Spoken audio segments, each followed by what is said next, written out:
MP, উনি গিয়ে শপথও নিয়েছেন। তো শপথ যখন নিয়েছেন এবং তাকে যখন মার্কিং করা হয় আমাদের সমাজে, সে পশ্চিমবঙ্গের সেকেন্ড ইন কমান্ড। এই যে সেকেন্ড ইন কমান্ড মানে হচ্ছে মুখ্যমন্ত্রীর পরের ব্যক্তি। এবার অনেকে প্রশ্ন করবেন যে এরকম ভাষণ তো অনেক মানে নেতামন্ত্রী দিয়ে থাকে, বিভিন্ন দলের দিয়ে থাকে, সিপিএম আমলেও হয়েছে, পরেও হয়েছে, অনেক সময় হচ্ছে। তাহলে এটা কেন এতটা পার্থক্য? পার্থক্য এটাই যে বাকিরা হচ্ছে এমএলএ এবং এমপি, তারা হচ্ছে রাজনৈতিক নেতা এবং এমএলএ এবং এমপি, প্রত্যেকে তার নিজস্ব একটা এলাকা ভিত্তিক তার একটা এরিয়া আছে, তার নিজস্ব এরিয়ার বাইরে সেরকম প্রভাবশালী না। কিন্তু অ্যাজ এ পার্সন যিনি নিজেকে সেকেন্ড ইন কমান্ড বলেন, যার বাড়িতে ঢুকতে গেলে লোককে টিকিট কেটে লাইন দিয়ে দাঁড়িয়ে থাকার মতো থাকতে হয়, যার চলাফেরাতে প্রায় 26খানা অথবা তার কম বেশি হতে পারে মানে নিরাপত্তা গাড়ি যাতায়াত করে, দেখলে মনে হয় রাষ্ট্রপতিরও থেকে অনেক উঁচু লেভেলের কেউ 4,500 পুলিশ, তার নিরাপত্তা 4,500 পুলিশ থাকে, যেখানে রাষ্ট্রপতিরও থাকে না। তাহলে সেই ব্যক্তি তার মানে অত্যন্ত প্রভাবশালী। তিনি যখন রাজ্যের সেকেন্ড ইন কমান্ড, তিনি যখন বলছেন কোনো বক্তব্য কোনো স্টেজে বা গাড়ির বনেটের উপর উঠে হিন্দি সিনেমার নায়কের মতো, তো তার মানে তার বক্তব্যটা লোকে শুনছে, আমরা আপাতত যারা জনসাধারণ আমরা তাকে ফলো করছি। উনি যদি বলেন এই ওকে মারো, তাহলে আমরা কি তাকেই মারবো? এটা হচ্ছে রিয়েল ফ্যাক্ট। এখানে অভিষেক ব্যানার্জির সাথে আমার কোনো ব্যক্তিগত লড়াইয়ের জায়গাটা নয়, তার সাথে আমার রাগারাগি বা তাকে আমার পছন্দ নাও হতে পারে বা তার উপর আমার রাগ থাকতে পারে, ওগুলো আলাদা ম্যাটার। কিন্তু একজন জনপ্রতিনিধি তিনি কখনোই পারেন না, যিনি রাজ্যের সেকেন্ড ইন কমান্ড, তিনি কখনোই পারেন না এইরকম ভাষণ দিতে। যে বার্তাটা গেছে, কাল যদি তৃণমূল জিতে যেত কত মানুষের জীবনহানি হতো মানে আমরা অকল্পনাও করতে পারি না। ঘর বাড়ি ভাঙচুর তো ছেড়ে দিন, মারার রাজধানী কত যে হতো, তাহলে সেই দায়ভারটা কে নেবে? অভিষেক ব্যানার্জি নিতেন? হয়েছিল তো 21 নির্বাচনের আগে তো প্রচুর মানুষ মারা গেছিলেন। 21 পোস্ট পোল ভায়োলেন্সে তো কয়েকশো কর্মী মারা গেছে। পোস্ট পোল ভায়োলেন্সে কত লোক মারা গেছে, এগুলোর পিছনে তো এই সমস্ত উত্তেজনামূলক বক্তব্যগুলোই দায়ী। কারণ ভোটের আগে নেতারা ভোট পাওয়ার জন্য যা খুশি তাই করে, পরবর্তীকালে কি এফেক্ট হবে সেটা তো কেউ চিন্তা করেন না। ভোটের পরে জিতে যাওয়ার পরে যে আনন্দ, তারা যে মানে অনেকে আছে মদ্যপ অবস্থায় থাকে, বেশিরভাগ সময় মানে ভোটের পরে অনেকেই মদ্যপ অবস্থায় থাকে এবং চার্জ আপ হয়ে থাকে, একদম মানে লাইসেন্স পেয়ে যান।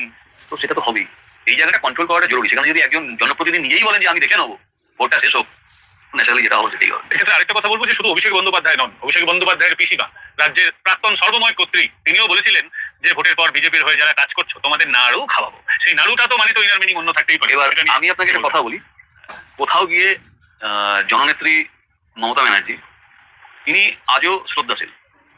হয়তো এবার আপনি বলবেন যে তার রাজত্বে অনেক দুর্নীতি হয়েছে বা তার ইয়েতে ভাইপোর উত্থান বা না চাইলে কি হতো, আমি মেনে নিলাম, কিন্তু কোথাও গিয়ে তার প্রতি আমার একটা ব্যক্তিগত সম্মানের জায়গা রয়েছে। সফট কর্নার আছে, সব কর্নার না, সম্মান। কারণ তিনি যে লড়াই করে উঠেছেন আমরা তো দেখেছি, ঠিক বেঠিক পরের কথা। তো সেই কারণে তাকে সম্মান জানিয়ে এই প্রশ্নের উত্তর আমি দিলাম না। আচ্ছা, মানে ওটা আপনি অ্যাপার্ট করলেন না, ছেড়ে দিলেন। কিন্তু আরেকটা জিনিস রাজীব সরকার সম্পর্কে বলবো, যেহেতু তার সঙ্গে দীর্ঘদিনের পরিচয়, তাকে যেভাবে আমরা চিনেছিলাম বা বাগুইয়াটির মানুষরা যেভাবে চিনেছিলেন বা পুরো পশ্চিমবঙ্গের মানুষ চিনেছিলেন, কারণ তখন একটা বড় তেহেলকা করেছিলেন রাজীব সরকার। প্রায় বাগুইয়াটি অঞ্চলে আমার জানা মতে প্রায় 50টার কাছাকাছি বার চলতো, তার বেশি হতে পারে, রাজীববাবু ভালোভাবে বলবেন। তো সেই বারগুলি যিনি চালাতেন তার বিরুদ্ধে নানান রকম অবৈধ পাচারের অভিযোগ ছিল, এবং আমার মনে হয় সেটার সাথে হয়তো একটা হালকা কালেকশন থাকতে পারে, কারণ তার বিরুদ্ধে নারী পাচারের অভিযোগ ছিল এবং পরবর্তীকালে তার বিরুদ্ধে ব্যবস্থা হয়েছে, রাজীব সরকারের উপরে আক্রমণ হয়েছে। সেগুলো যদি একটু বলেন ছোট করে, যে এখানে কতগুলি বার চলতো এবং আপনি কেন তখন এর বিরুদ্ধে সরব? Rajarhat, new town, Barasat, Barrackpore police commissionerate এলাকা মিলে প্রায় 250 উপর বার চলতো। কে চালাতেন? ড্যান্স বার চলতো, মানে ওখানে এটা বিভিন্ন মালিক, এক একটা ইয়ের মালিক। তো যখন বিধাননগর কমিশনারেট তৈরি হয় 2013 সালে, এই বারগুলো তার আগে থেকে চলতো, মানে সিপিআইএম এর আমলে চলতো, তখনই ড্যান্স বার গুলো চলতো। 2011 সালে সেটার আরো গতিটা বেড়েছিল, কিন্তু ড্যান্স বার চালু হয়েছিল সিপিআইএম এর রাজত্বকালে। মানে মোটামুটি এই অঞ্চলে যখন দেখা যায় যে একটা জমি জমার কারবার বৃদ্ধি পেল, সেই সময় কাঁচা টাকা আসার পরেই কি এই বারগুলো বৃদ্ধি, তখনই সেই বৃদ্ধিটা হয়। এই যে রাজারহাটের জমি যখন বিক্রি হয় তখন লোকের কাছে হিউজ টাকা চলে আসে। এই মমতা ব্যানার্জি জিতে আসার প্রায় বছর দেড়েক পরে শুরু হয় 2014-15 থেকে এই ড্যান্স বারের রমরমাটা খুব বেশিভাবে বেড়ে যায়। সমস্যা হচ্ছে যে স্থানীয় লোকেরা তখন অভিযোগ জানাতো পুলিশকে, পুলিশ গিয়ে যখন রেড করতে যেত, পুলিশ গিয়ে দেখতো সব ঠিকঠাক আছে, কোনো কিছু ভুলভাল নেই। তো 2014 নাগাদ তৎকালীন যিনি বিধাননগর কমিশনারের এসিপি ছিলেন অর্ক ব্যানার্জি, এবার অর্ক ব্যানার্জি আমাকে সেই দায়িত্বটা দিয়েছিলেন। তো রাজীব কুমার যিনি তৎকালীন যে পুলিশ কমিশনার, তার সাথে আলোচনা, বিধাননগরের যে পুলিশ কমিশনার রাজীব কুমার, তখন উনি পুলিশ কমিশনার ছিলেন, ওনার সঙ্গে আলোচনা করেই আমাকে এইগুলো খোঁজ করতে পাঠানো। এবার আমার আমি প্রথম অনেক বছর ধরে আমি সব করে আছি, তো আমার মানে স্টিং অপারেশন করার আমার খুব ছিল, মানে খেয়াল ছিল, মানে তখন খুব কম হতো। আমি ওই 24 ঘন্টার যে সন্দীপ আছে, সন্দীপ সরকার, ওর সাথেও অনেক করেছি, শিশু পাচার এসব নিয়ে আমি অনেক স্টিং করেছি। তো আমার কাজ ছিল ওই ভিতরে ঢুকে সমস্ত ফুটেজ বের করে এনে পুলিশকে দিয়ে দেওয়া। তো আমি আন্ডার কভার এই কাজগুলো করতাম। তো সেগুলো তখন এক্সপোজ হয়, এক্সপোজ হওয়ার পর আমাকে মানে পুলিশ, বিধাননগর পুলিশ অ্যাকচুয়ালি আমাকে দিয়ে এই র্যাকেটগুলো বানিয়েছিল, কারণ পুলিশের একটা বড় অংশ এর সঙ্গে যুক্ত ছিল। তারা প্রতি মাসে তার বিভিন্ন থানা এলাকায় আমি সবারই নাম জানি, আমি সবারই নাম জানি, কে কত পেত আমি সবই জানি। কিন্তু সমস্যাটা হচ্ছে যে আমাকে এই কাজটা যখন করা হচ্ছে, তো তারপর আমি মারধরও খেয়েছি। বাগুইআটি থানায় আপনি অভিযোগ জানিয়েছিলেন মাথা ফাটিয়ে আমাকে মারার করতে আপনার একজন সহযোগী ছিল, তাকেও মারা হয়েছে। 2-3 বার আমি মানে মারার রোদে বেঁচেও গেছি। পরবর্তীকালে 2016 সালে যখন সাংবাদিকরা প্রচন্ড মার খেলো ভোটের সময়, যেটা থেকে মানে আমাদের ভাইপোর উত্থান, ওই 2016 থেকে এই কয়লা বালি মানে এইসব পাথর, এই যে টাকা, এই টাকাগুলো এখানে এই ড্যান্স বারগুলোতে উঠতো। কোটি কোটি কোটি টাকা, মানে এক রাতে কয়েকশো কোটি টাকা উঠেছে, এবং সেটা না চোখে দেখলে কোনো বিশ্বাস করা যাবে না। তো সেই সময় পুলিশের যেহেতু তারপরে জাভেদ শামীম এসেছিলেন, জাভেদ শামীম কঙ্করবাবু ছিলেন, কঙ্করবাবু আমাকে মানে কঙ্করবাবু আমি আর জাভেদ শামীম একটা পার্সোনালি একটা মিটিং হয় সেখানে। কঙ্কর প্রসাদ বাড়ি, হ্যাঁ কঙ্কর প্রসাদ বাড়ি, যিনি ডিআইজি প্রেসিডেন্সি, এখন তিনি ডিআইজি প্রেসিডেন্সি রেঞ্জ, এখন প্রেসিডেন্সি। তো উনি আমাকে বলেন যে তুমি যাও একটু, তুমি এগুলো করো। তো আমার শুধু ওইটা কাজ ছিল না, আমার আরো ছিল, ধরুন আর্মস ডিলিং, ড্রাগস মানে লোকেট করা, কারা মানে পেডলার বা কারা বিক্রি করছে, এগুলো আমি দেখতাম। এবং আমার কাজ ছিল জাস্ট এদেরকে জানিয়ে দেওয়া বা আইবি বা সেন্ট্রাল আইবিকে জানিয়ে দেওয়া। তো 2016 সালে যখন সাংবাদিকরা মার খেলো, মার খেয়ে আবার তৃণমূল সরকার ফিরে এলো, তো তখন এইসব অফিসারদেরকে সরিয়ে দিল। তখন দেবাশিস ধরও ছিলেন, দেবাশিস ধরকেও সরিয়ে দিল। সম্ভবত এডিসিপি বোধহয় ছিলেন, না তখন ডিসিপি ছিলেন, ডিসিপি বিধাননগর, তো ওনাকেও সরিয়ে দিল। তো এদেরকে সরিয়ে দেওয়ার ফলে কি হলো, যাদেরকে নিয়ে আসলো তারা আপাদমস্তক দুর্নীতিবাজ। তার মাথা হচ্ছে জ্ঞানমোহন সিং, যিনি সোনা ভাইপোকে, সোনা বৌমাকে সাহায্য করেছিলেন। এবং এবং এই জ্ঞানমোহন সিং হচ্ছে সেই রিজানুর রহমানের আত্মহত্যার কেসে একদিন জেল কাটা আসামি। ঠিক আছে, তো এনার দুর্নীতি মানে সোনায় মোড়ানো। এবার ইনি এসেই আমাকে টার্গেট করে। এই যে আমি পুলিশের হয়ে যে আমি চাকরি করতে গেছিলাম ড্যান্স বারে আমাকে চাকরি করতে পাঠানো হয়েছিল, সেইটাকে উনি আমাকে টুল হিসেবে ব্যবহার আমাকে কানেকশন করে দিলেন যে আমি মেয়ে পাচার করতাম। আচ্ছা, উনি আমাকে অ্যারেস্ট করে নিলেন। আপনি একজনের নাম বলছেন না, যিনি এই পুরো এই অঞ্চলে 50টার মতো বার চালাতেন, একটু তার নামটা? না জগদীশ সিং। জগদীশ সিং দেখুন, একটা আপনাকে বলি, জগদীশ সিং এর বিষয়টা হচ্ছে জগদীশ সিং বার চালাতেন। হ্যাঁ, তার কাজ ছিল বার চালানো, কিন্তু তিনি তো অবৈধভাবে চালাতেন। মেয়ে পাচার এই জিনিসটা সম্পূর্ণ আলাদা। উনি করতেন না এটা?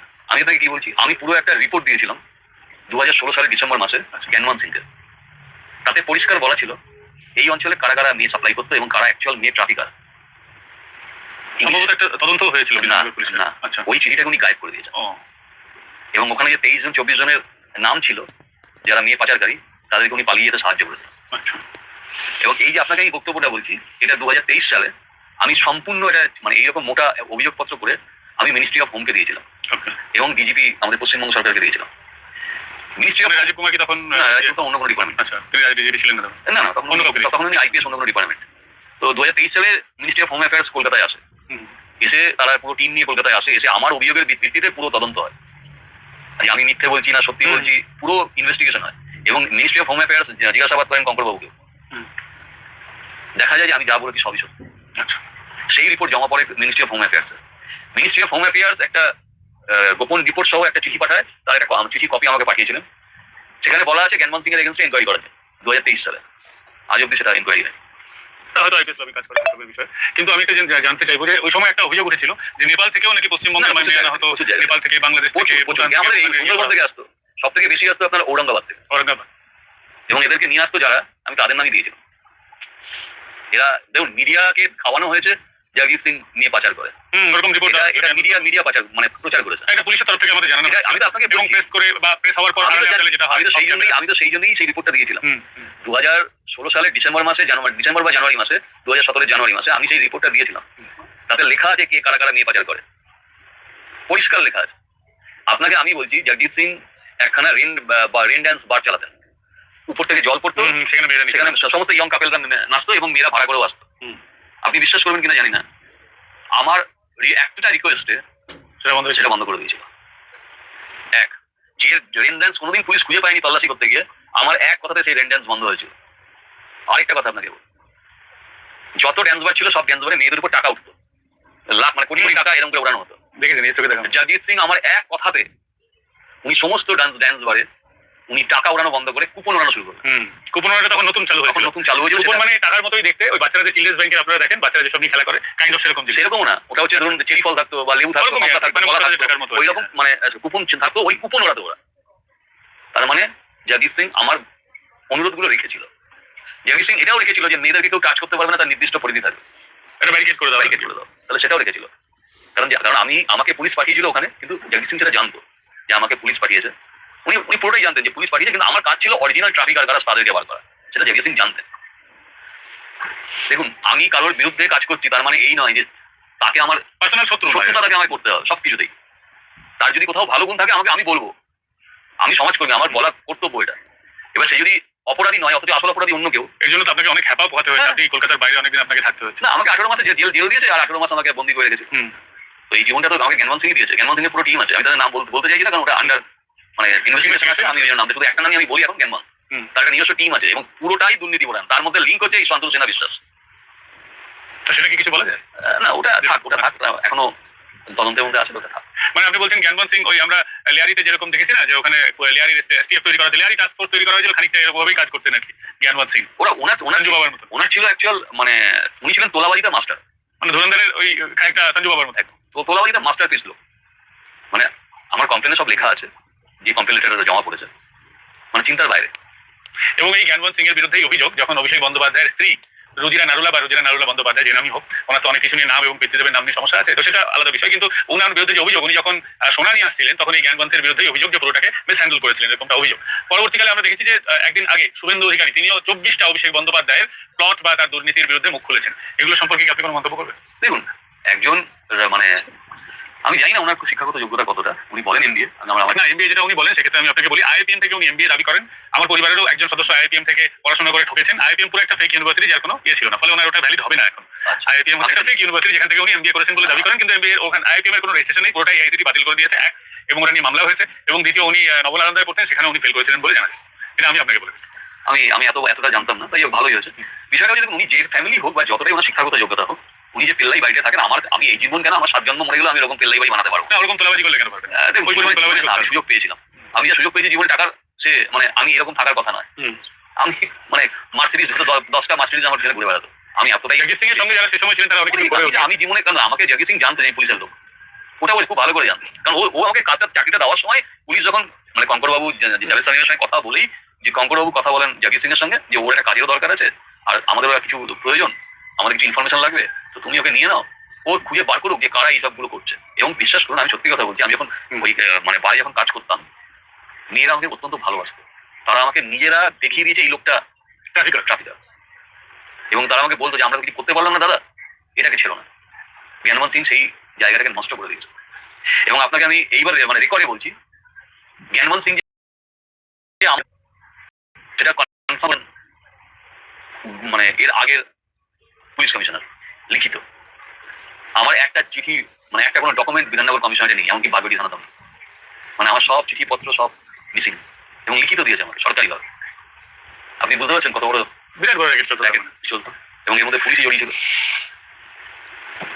বন্ধুরা আপনারা শুনলেন অনেক গল্প, এগুলো গল্প না, এগুলো সত্য কাহিনী যেগুলো ঘটেছে বিধাননগর অঞ্চলে, এবং এর অনেকটা তো আমরাও জানতাম, কিন্তু যিনি আসল কারিগর আর কি, যিনি এগুলোর বিরুদ্ধে আওয়াজ তুলেছিলেন এবং অনেক কিছু সহ্য করেছেন, উনি যা বললেন অনেকটাই কম। সেই 18 মাসের যন্ত্রণা নিয়েই আলাদা হয়তো একটা এপিসোড, 18+18, হ্যাঁ মানে মোটা, মানে যেটা আপনি শুধুমাত্র কলকাতায় ঢুকতে পারেননি যে সময়টা বলছি, ওই সময়টা নিয়ে তো আপনার অনেক ফ্যামিলি লস হয়েছিল সেই সময়, ওটা নিয়ে তার আগে আবার 18 মাস। তো সেই সব মিলিয়ে অনেক কাহিনী পরবর্তীকালে শুনবো। কিন্তু আজকে শুনলেন যে অভিষেক বন্দ্যোপাধ্যায়ের বিরুদ্ধে ঠিক কেন অভিযোগ, এবং সেই সময় তার পরবর্তীকালে বা তার আগে বিধাননগরে অ্যাকচুয়ালি পুলিশের কি খেলা চলতো, তার অনেক বড় এপিসোড আছে, আরোবার অন্য একদিন শুনবো। কারণ যেটা আমরা শুনলাম সেটা সমুদ্রের এক বালতি জলের মতো।